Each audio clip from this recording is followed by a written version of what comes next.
After having dealt with the real numbers last time, we're going to now redirect our attention to the complex numbers. And what we did last time was show the set of all real numbers, R, is uncountably infinite. That is, it's not possible to put the set of real numbers into a bijective relationship with the natural numbers, or the integers, or the rational numbers.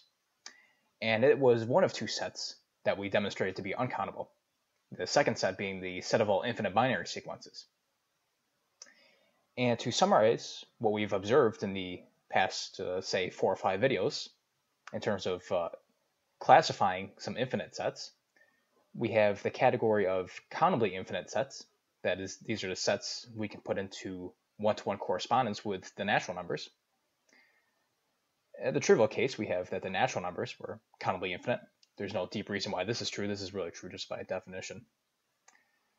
More interestingly, we show that the set omega times omega, the set of all ordered pairs of natural numbers, is also countable. And we demonstrated that through that Cantor pairing function. We also showed that the set of all integers, z, is also countably infinite. And very interestingly, we showed that the set of all rational numbers is also countable. And then we had the second category of infinite sets, the uncountable sets. And as I say, we observed last time that the set omega to 2, the set of all infinite binary sequences, is uncountably infinite. We also showed, and this is a sort of intermediate step in showing that the real numbers are uncountable, is that the unit interval, the interval of real numbers between 0 and 1, not including 0 and 1, is also uncountably infinite. And again, we showed that the real numbers are uncountable. And what we're going to do in this video is examine the bijective relations to and from the complex numbers. And what we're going to do is we're going to show that the complex numbers, even though they're constructed from the real numbers, are still equinumerous to the real numbers. That is, if we can show this, that the complex numbers are equinumerous to the real numbers, then the complex numbers are also uncountably infinite. Now, I made this supplementary video, part 14a, where I talked a bit about the complex numbers, and one can only talk a bit about the complex numbers since it's such a huge field. But all we essentially need to know for this video is that the complex numbers are defined by taking ordered pairs of real numbers. And this is why they're often written as r squared, or r times r. And the complex numbers are essentially those. Those are how you'd build the objects in the set of all complex numbers. And then we add some algebraic properties, which tells you how to add and multiply the complex numbers. And some examples of objects within the set C would be the ordered pair 1, 0, where 1 and 0 are understood to be the real numbers 1, 0. And this object served as the multiplicative identity. And we had this other object 0 and 1, which is also in C. And this served as the element I that we informally write. And we need only know, for this video, that the complex numbers are objects that look like this, just ordered pairs of real numbers. And this is all we're going to need to show this theorem, that C is equinumerous to R. And really, the only thing we have to do in this video is to come up with one new bijection, for the reason that the bijection that we showed last time between the set of infinite binary sequences and the real numbers is going to take care of a lot of the problems that we may run into in this video. Now, to outline the proof strategy, what we're going to do is we're going to start with the set of complex numbers, r times r. I'll interchange these. R times r is going to be the same as C. We're going to start with r times r. We're going to demonstrate first a bijection between r times r and omega to 2 times omega to 2. Now, what is this set? This is just the set of all ordered pairs of infinite binary sequences. So you give me 2 infinite binary sequences, and I stick them into an ordered pair. It's going to be a member of this set here. So first I'm going to show a bijection between those two sets. Then, this is the new step in this video, I'm going to show that there's a bijection between omega to 2 times omega to 2 and just omega to 2. That is, there's a bijection between the set of all ordered pairs of infinite binary sequences and the set of all infinite binary sequences. And that's going to be the interesting part of this video, really. And then this last step showing that there's a bijection between omega to 2 to r, that's what we took care of last time. So that's why I say there's only really one new step here. And just to allow you to visualize what this is all looking like, we start with some ordered pair of real numbers. Let's call them x and y. First, we're going to convert those to some bit stream, some infinite binary sequence, and it's going to be a pair of those. It's going to be a pairing of two infinite binary sequences. And these don't really have any meaning. I just picked some random ones and zeros. But again, it's going to be this infinite pair of, this ordered pair of two infinite binary sequences. And then what I'm going to do is I'm going to take that pair, I'm going to collapse it into a single infinite binary sequence. And that's going to be this step here. Then finally, I'm going to regurgitate what I did last time. I'm going to take an infinite binary sequence and map it to a real number. So this is going to be our proof strategy here. And again, for emphasis, the new step is going to be this step here, the step between the pairing of binary sequences and that single binary sequence. And for notation purposes, in this video, the letter H is going to correspond to that bijection. So don't confuse that with the H I used last time. So H is going to stand for this new bijection that we're going to create. This means we have 3 bijections to work on in this video, and we're going to deal with that new bijection first, the one between the pairing of infinite binary sequences and the binary sequences first. Now, a restatement of what we have to do is we have to take the data contained in the 2 binary sequences in that pairing and store it into a single binary sequence. That is, if I had some infinite binary sequence, let's call it x, made up of 0, 1, 0, 1, 0, and so on, and another one y, which is made up of, for example, 1, 1, 1, 0, 1, and so on. What I want to do is create some z, some new infinite binary sequence made up of z0, z1, z2, z3, and so on, which stores the data of x and y inside it. And I want that first property that's going to store the data. And furthermore, if I present you with z, I would like to be able to retrieve x and y uniquely. That is, there should be some way of decoding the data stored within z into x and y. So there's got to be some unique way, there's got to be some well-defined way of taking x and y to z, the pairing to z, and taking the single sequence, z, and taking it back to the pairing uniquely. And that what that's saying is that this process has to be left invertible or injective. The process has to be injective. And at this point, I encourage you to think about this problem, since I think a lot of people can solve this very easily just by thinking about how you would take the data stored in x and y and store it into z, like what strategy you would use. That is, give me a formula for what z0, z1, z2, and so on, for any zk would be in terms of x's and y's. And I think a lot of you can solve this, so if you'd like to have a stab at this problem, pause the video and think about it a bit. As a historical note, I believe Cantor also thought of this, but in my opinion, this isn't a profound idea or anything. And actually, it's very well known to engineers, or I would expect it's very well known to engineers. And the fundamental insight behind solving this problem of storing the data of x and y into z is to systematically interleave the bits, that is, the zeros and ones, from x and y to form z. And this is the key statement, to interleave the bits. That is, if I had x again, this is the same as up here, I'm just coloring it red. And I had that y, I'm just coloring it black, but the same as up here. The fundamental strategy here, or one way we can solve this problem, is to create z, but interleave the bits. That is, I'm going to form z by reading each bit one by one, alternating between the 2 sequences. That is, z is going to be formed by, in this case, 0, 1, 1, 1, 0, 1, 1, 0, 0, 1. And I've color-coded those bits and where they came from just to show you what this is looking like, that we interleave the bits. And you can see this is going to solve our problem. It's fairly obvious that it's going to solve our problem because it's systematic how I'm encoding the x and y pair into z. It preserves the order of x and y. There's no way it can be confused with y and x.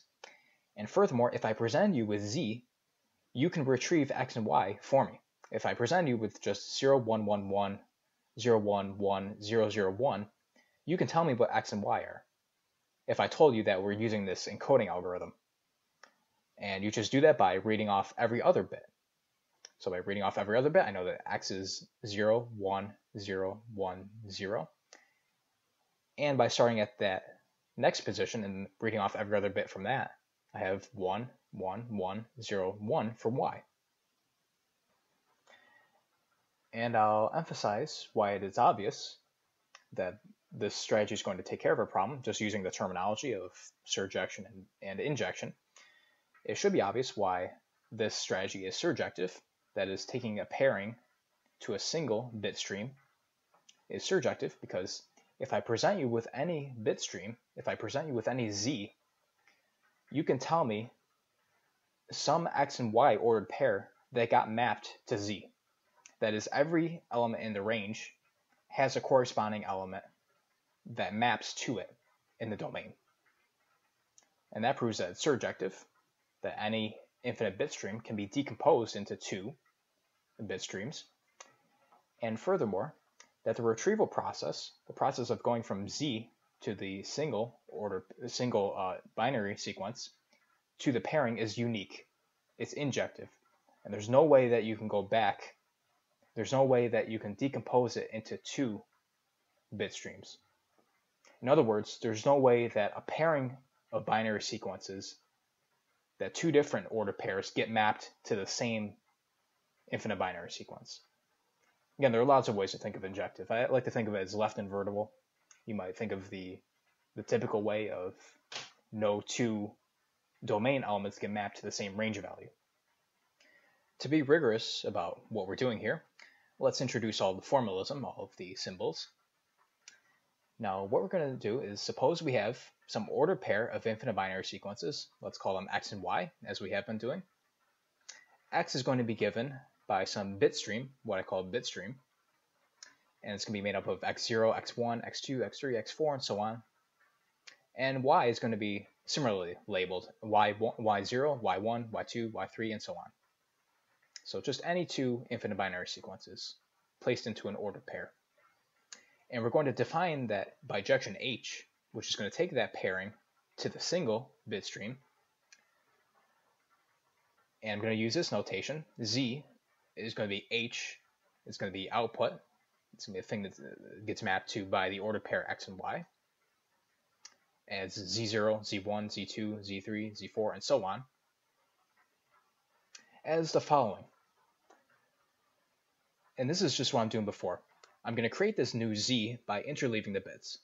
I'm going to have the first two bits be x0, y0. The next two are going to be x1, y1. The next are going to be x2, y2, then x3, y3, and so on. And this is just what I have written here. Again, the first two are x0, y0. The next two are x1, y1. Then x2, y2, and so on. And to be precise about the indices here, suppose I have some z sub k. K is going to be the index of the bit in z. So this could be z1000, z5,000,000, whatever. Z sub k is going to be the same as x sub k over 2, if k is an even number. And hopefully this makes sense, because if I take a look at, let's say, z6, what is z6? It's even, so it's going to be an element from x, from this first bit stream, and it's going to be the third element. It's going to be in the not the third element, but the element in the 3 position. So z6 is equal to x of 6 over 2, or 3. And if you examine the bit streams here, this should be obvious here. And similarly, z sub k is going to be equal to y of k minus 1 over 2 if k is odd. And just by examining this, it should be pretty clear. For example, if I look at z7, 7 is an odd number. It's going to get mapped to some element in y. And which element in y? I take 7 minus 1, that's 6, divided by 2, and I get 3. So that tells me that z7 is going to be y3. And it's important to write out these relationships here, because if I ask you what is the 84 element, what is Z84, that's very easy to tell because you can see that 84 is even. So I use this first equation here, and Z84 is going to be x, and it's going to be x, not y. It's going to be x of 84 divided by 2, which is 42. Likewise, if I present you with Z501, 501 is an odd number, so you apply the second equation here. Z501 is going to be y of 501 minus 1, which is 500, then divided by 2, which is 250. So we can tell, I can present you with any z sub k. If I tell you if k is even or odd, you can tell me what z sub k is going to be. Just to remind you of where we are in our proof sketch, we just took care of this bijection, which I call H, between the ordered pairs of infinite binary sequences and the infinite binary sequences. And to remind you once more, we've already taken care of this last step from the bijection between the infinite binary sequences and the real numbers. We already have some bijection, and we talked about that in the previous video, and I'll call that F for this video. So the last thing we have to take care of is this first bijection here, mapping the set of ordered pairs of real numbers to the set of ordered pairs of infinite binary sequences. And let me call such a bijection G. So that's what we have to define right now. And just to allow you to visualize what G is doing, G is taking some ordered pair of real numbers, let's call that XY, the pairing XY, and it's mapping it to a pairing of bit streams. And again, I just picked these at random, they don't really have any meaning. But this is essentially what it's doing. Now, since we already have a bijection taking binary sequences to real numbers, which I call F, that's that last step here, binary sequences to real numbers, all we have to do is to take each of those real numbers, each of those components, and map it to some unique infinite binary sequence. And I claim since we have a function f, which maps in the forward direction the binary sequences to the real numbers, to map the real numbers to the infinite binary sequences, we can just apply f inverse to each of the components, and let that be the function g. And to be precise about this, g is again the complex numbers to the pairing of infinite binary sequences, and g of some ordered pair xy is going to be defined by the ordered pair with its first component f inverse of x, and the second component is going to be f inverse of y. And hopefully you've demonstrated sometime up to this point that if f is a bijection, f inverse is also a bijection, so we don't have to worry about that. So I just apply f inverse component-wise. And again, concerns about repeating ones have already been taken care of by the construction of f, and we took care of that in part 19, because this is something you have to worry about when you talk about things like this. You have to talk about the repeating ones problem, but we've already taken care of that. So since we've already taken care of that, we may as well exploit that. Let me summarize what we've done in this video. The last step, by the way, in the last step, hopefully it's obvious why G is a bijection, because it inherits the bijective properties of F. So the logical reasoning goes, F is a bijection, therefore F inverse is a bijection, and G is just applying F inverse to both components, so that's going to be bijective too. So hopefully you can see why G is going to be bijective in its mapping the complex numbers to the pairing of infinite binary sequences. So how would we map a complex number to a real number? Because that's what we're trying to do after all. So let's say we have some complex number, AB, or you can write this as A plus BI. I'm going to call that X. First we apply G. G is that function taking the complex number to some pairing of infinite binary sequences. And again, that's applying F inverse to each of the components. So the first bit stream is going to be F inverse of A, and the second bit stream is going to be F inverse of B.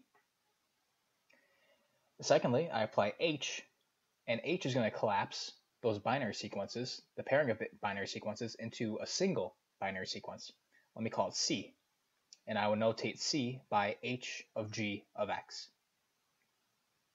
And just for emphasis, C is a single binary sequence. And then finally, I apply f to that C, that single binary sequence, to get a single real number, which I'll call y. And y, just to notate it once more, is going to be f of C or f of h of g of x. So we start with some complex number x, and what we get out of it is a single real number y. And again, it's a theorem that if each of the chains of this function composition are themselves bijective, that is, if f, h, and g are by themselves bijective, then the function composition treated as its own function is also bijective. So this is indeed a bijection between the complex numbers r times r and r. And for emphasis, we see the bijection that we want to set up is the function composition f of h of g, and that maps the complex numbers to the real numbers. And since that's a bijection between the two sets, we say that the complex numbers are equinumerous to r. And since the real numbers are uncountable, the complex numbers are also uncountable. And along the way in this video, we've also shown that the set of all ordered pairs of infinite binary sequences, omega to 2 times omega to 2, is also equinumerous to omega to 2. And we derive that conclusion from creating that bijection H. That is, the set of all pairings of bit streams, of infinite bit streams, is equinumerous, or it can be put into one-to-one correspondence with the set of all single bit streams, all single infinite bit streams. And more generally, if you're an engineer, we investigated how to encode multiple bit streams into a single bit stream. And this technique generalizes to encoding, let's say, 3 or 4 different bit streams into a single bit stream by what's called multiplexing. The engineers use the term multiplexing to do this. But the strategy is basically what we did in this video. And here are the 2 practice problems for this video. In the first, I ask you to show that R3 and R4 is also called the quaternions. If we attach an algebraic structure, it's called the quaternions, are also equinumerous to R. That is, we can not only add the complex numbers to the set of uncountable sets, we can also add R3 and R4 if you can prove this. And secondly, I ask you to do some sample calculations with these function compositions. For example, what does 0, 0 map to? 0, 0 is understood to be the complex number 0, 0.